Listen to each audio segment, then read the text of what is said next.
વિદેશોમાં રહેતા ગુજરાતીઓના લગ્ન જીવનમાં જ્યારે કોઈ સમસ્યા સર્જાય ત્યારે અમુકવાર મામલો કેટલું ગંભીર સ્વરૂપ ધારણ કરી લે છે તેનો વધુ એક કિસ્સો તાજેતરમાં જ સામે આવ્યો છે. આ કેસમાં 2018માં એક ગુજરાતી કપલે કેનેડામાં મેરેજ કર્યા હતા અને 2020માં તેમને ત્યાં એક દીકરાનો જન્મ થયો હતો. જોકે આ દરમિયાન તેમની વચ્ચે ચાલી રહેલો વિખવાદ એટલો બધો ઉગ્ર બની ગયો હતો કે પતિ પત્ની માટે એક છત નીચે રહેવું અશક્ય બની ગયું હતું. લગ્ન જીવન બચવાની કોઈ જ શક્યતા ન રહેતા પતિએ ઇન્ડિયા પાછા જવાનો નિર્ણય લીધો હતો, જ્યારે પત્ની કેનેડામાં જ રહેવા માંગતી હતી. આ દરમિયાન માર્ચ 2024થી તેમનો દીકરો માતા સાથે જ રહેતો હતો અને માતાએ ઓન્ટારિયોની કોર્ટ ઓફ જસ્ટિસમાં તેની ગાર્ડિયનશિપના રાઇટ્સ માટે કેસ કરેલો હતો. મામલો કોર્ટમાં પહોંચ્યા બાદ પતિ પત્ની વચ્ચે બાળકની કસ્ટડી બાબતે કાયદાકીય લડાઈ શરૂ થઈ હતી, પણ ડિસેમ્બર 2025માં બાળકના પિતા તેની માતાની પરવાનગી લીધા વિના જ તેને લઈને ઇન્ડિયા આવી ગયા હતા. બાળકને ઇન્ડિયા લઈ જવાયું છે તેની જાણ થતાં જ તેની માતાએ કેનેડાથી ગુજરાત હાઈકોર્ટમાં હેબિયસ કોર્પસ પિટિશન દાખલ કરી દીકરાની કસ્ટડી માંગી હતી.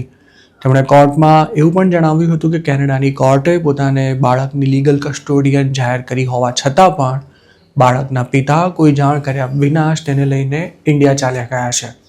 આ મામલે બાળકના પિતાએ ગુજરાત હાઈકોર્ટમાં પોતે કેનેડાની કોર્ટમાં કરેલી રજૂઆતોને ટાંકીને એવું જણાવ્યું હતું કે પોતે હિન્દુ હોવાને નાતે એવું ઈચ્છે છે કે બાળક કેનેડામાં પતિથી અલગ રહેતી પોતાની માતાને જોઈને મોટું થાય તેના કરતાં તેનો ઇન્ડિયામાં જ હિન્દુ ટ્રેડિશન પ્રમાણે અને પોતાની ફેમિલી મેમ્બર્સના વચ્ચે ઉછેર કરવો વધારે યોગ્ય રહેશે.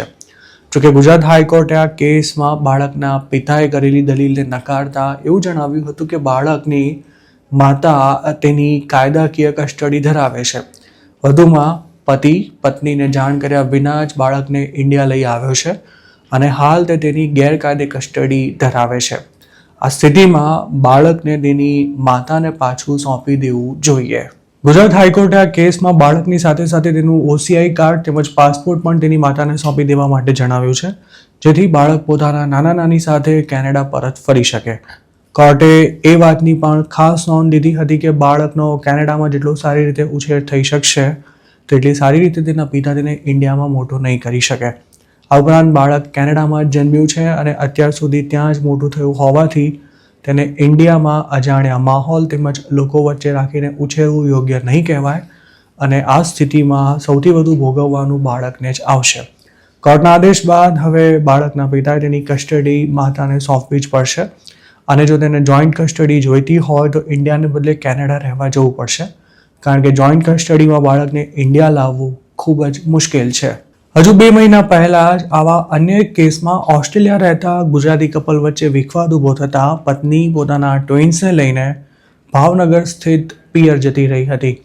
આ સમગ્ર પરિવાર તે વખતે ઇન્ડિયા આવેલો હતો અને બાળકોને માતાથી દૂર કરવાના આશયથી પતિ અને સાસરિયા જૂઠું બોલી તેમને પોતાની સાથે લઈ ગયા હતા અને પછી તેમણે ચૂપચાપ ઓસ્ટ્રેલિયા પહોંચી જવાનો પણ પ્રયાસ કર્યો હતો, પરંતુ તેઓ ફ્લાઇટ પકડે તે પહેલાં જ આ મામલે ગુજરાત હાઈકોર્ટમાં હેબિયસ કોર્પસ પિટિશન દાખલ કરવામાં આવી હતી અને બંને બાળકોની સાથે તેમના પિતા તેમજ દાદા દાદીને જયપુર એરપોર્ટ પર અટકાવવામાં આવ્યા હતા.